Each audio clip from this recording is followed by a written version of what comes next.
شفاعت جدہ یوم الحساب. وہ جو حدیث پاک میں نے پڑھی تھی حرم شفاعت، جو میری اہل بیت پہ ظلم کرے گا اس پر میری شفاعت حرام کر دی گئی. وَإِنَّ اللَّهَ حَرَّمَ عَلَيْهِ الْجَنَّةَ، اور اللہ نے اس پر جنت حرام کر دی. خون کے ساتھ، خون آلود قلم کے ساتھ الفاظ لکھے گئے، خونی قلم کے ساتھ، کہ کیا وہ طبقہ جس نے حسین کو شہید کر دیا ہے کیا اب بھی مسلمانی کا دم بھرتا ہے اور امید رکھتا ہے کہ اس کے نانا کی شفاعت نصیب ہو جائے گی؟ شفاعت تو حسین کے نانا کی ہے، شفاعت تو کسی اور کی نہیں ہے. جسے بھی شفاعت کا حق ملا ہے حسین کے نانا کی خیرات ملی ہے. تو فرمایا ترجو امت قتلت حسینا شفاعت جدہ یوم الحساب. حسین کو قتل کرنے والے بدبختو، کیا اب بھی حسین کے نانا کی شفاعت کی قیامت کے دن امید رکھتے ہو؟ پھر اس کے نیچے لکھا فلا واللہ لیس لہم شفیع، فلا واللہ لیس لہم شفیع وہم یوم القیامت فی العذاب. نہیں، ہرگز نہیں، خدا کی قسم ان کا کوئی شفاعت کرنے والا نہ ہوگا اور قیامت کے دن وہ سخت عذاب میں مبتلا کر دیے جائیں گے. وقد قتلوا الحسین بحکم جور وخالف حکمهم حکم الکتاب.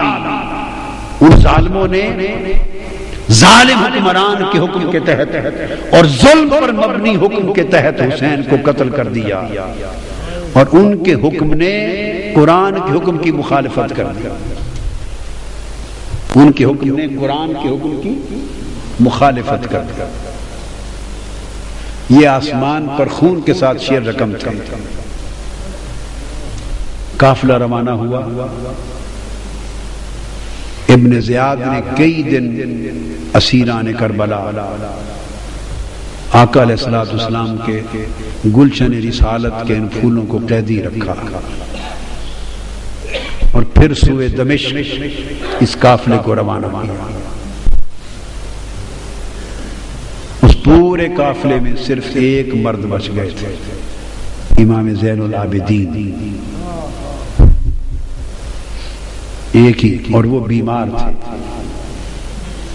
باقی شہزادیاں تھیں، سیدہ کائنات کی صاحبزادیاں تھیں، ان کی پوتیاں تھیں، آقا کے گلشن کی کلیاں تھیں.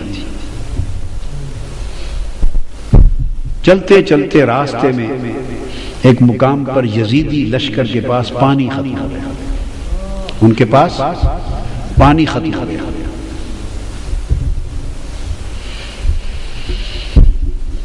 انہوں نے قافلہ روک دیا اور کہا کہ پانی لے لیں. یزیدی قافلے کا سربراہ، دھوپ تھی، چلچلاتی دھوپ تھی، صحرا تھا، اس نے اپنے لیے خیمہ نصب کرایا، چونکہ بڑے دور سے پانی آنا تھا.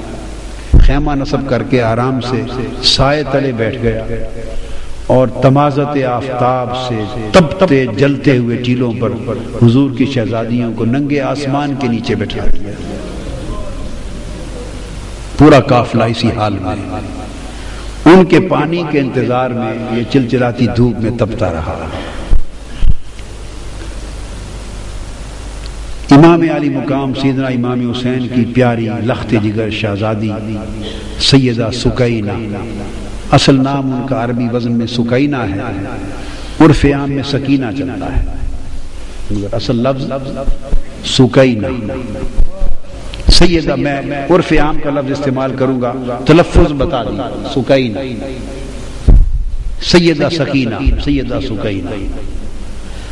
دھوپ میں چھوٹی معصوم شہزادی دیکھا کہ صحرا میں چھوٹا سا ایک درخت ہے، ٹیلا ہے، چھوٹا سا ٹیلے کے ساتھ جھاڑی ہے، اس کا تھوڑا سا سایہ ہے، چلچلاتی دھوپ ہے. سیدہ سکینہ اس دھوپ کے اندر اس سائے دار چھوٹی سی جھاڑی میں جا کے مٹی کا سرہانہ بنا کے لیٹ گئی، ریتلے سرہانے پہ لیٹ گئی. سیدہ سکینہ کی آنکھ لگ گئی. آڑ تھی اس درخت کی جھاڑی کی، پانی آیا، یزیدیوں نے آواز دے دی، قافلہ چل پڑا. اور کجاوے میں تھی چونکہ سیدہ سکینہ، اونٹ بیٹھ گئے تھے، کسی کو خبر نہ تھی، تو سیدہ سکینہ کو وہیں سویا ہوا چھوڑ کے قافلہ چلا۔ قافلہ تھوڑی دیر آگے گیا تو آگے جس شخص کے ہاتھ میں نیزہ تھا، امام علی مقام کا سر انور جس پر تھا، وہ اس کے ہاتھ سے چھوٹ کر زمین میں گڑ گیا۔ انہوں نے کوشش کی کہ اس نیزے کو اکھاڑ کے آگے چلے، پر نیزہ ایسا جمع کہ اس کی پوری طاقت کے باوجود امام حسین کے سر انور آگے نہیں چلا۔ اس نے اور لوگوں کو بلایا، اوروں کو بلایا، بڑی کوشش کی، مگر امام حسین کے سر انور جس نیزے پر تھا وہ نیزہ آگے نہیں چلا، گڑا ہوا نیزہ ہلا نہیں۔ وہ پریشان ہو گئے، وہ سیدنا امام زین العابدین کے پاس گئے۔ یہ تو انہیں معلوم تھا کہ کیا ماجرا ہے، آپ کے بابا آگے نہیں چل رہے، ان کا سر انور آگے نہیں چلتا۔ ان کی آنکھیں آپ دیدہ ہو گئی۔ وہ اپنی ہمشیرہ، اپنی پھوپھی سیدہ زینب کے پاس آئے، عرض کیا پھوپھی جان، آپ ذرا اونٹوں کے کجاووں میں شہزادوں اور شہزادیوں کو گن لیں، لگتا ہے بابا جان کا کوئی شہزادہ یا شہزادی رہ گئی ہے، سر انور آگے نہیں چلتا، نیزہ گڑ گیا ہے۔ سیدہ زینب نے ایک ایک کا نام لے کر پوچھا، تسلی کی کہ سارے شہزادے شہزادیاں کجاووں میں تو ہیں۔ جب سیدہ سکینہ کا نام لیا تو جواب نہیں آیا، بار بار سکینہ سکینہ سکینہ کہا تو جواب نہیں آیا۔ جب جواب نہیں آیا تو وہ تڑپ اٹھی، اپنے کجاوے سے نیچے آ گئی اور کہنے لگی کہ حسین کی سکینہ رہ گئی ہے کہیں۔ شاید جہاں کجاوے قافلہ رکا تھا اب رات کا وقت ہو گیا تھا، رات کے اندھیرے میں دوڑتی دوڑتی، شام کا وقت تھا، اندھیرا تھا، سایہ تھا، دوڑتی پیچھے پہنچی، اور آگے جو پہنچی تو اندھیرے میں دیکھا کہ کوئی نقاب پوش خاتون ہے اور سیدہ سکینہ کو گود میں لے کے بیٹھی ہے اور ان کو چومتی ہیں، اور سیدہ سکینہ اس نقاب پوش عورت کی گود میں میٹھی میٹھی زبان میں کربلا کی کہانی سنا رہی ہے، جیسے بچے کہانی سنتے ہیں اور سناتے ہیں۔ وہ واقعات سنا رہی ہیں کہ ہمارے ساتھ ایسا ہوا، پھر یہ ہوا، پھر بابا کے ساتھ یہ ہوا، پھر بھائی کے ساتھ یہ ہوا۔ وہ کربلا کی کہانی سنا رہی ہیں، اور وہ نقاب پوش خاتون سنتی بھی ہیں، چومتی بھی ہیں، روتی بھی ہیں۔ اتنے میں سیدہ زینب قریب پہنچی اور کھڑے ہو کے آواز دیتی ہیں کہ نقاب پوش خاتون، اللہ آپ کا بھلا کرے، آپ نے ہماری بیٹی کو سنبھال لیا، ہم پہ بڑا احسان کیا ہے، اس بیٹی کو گود میں لے کر اللہ آپ کو اجر دے، بتائیں تو صحیح کہ آپ ہیں کون احسان کرنے والی۔ انہوں نے چہرہ انور سے نقاب پلٹا، فرمایا زینب بھول گئی ہو تمہاری ماں فاطمہ۔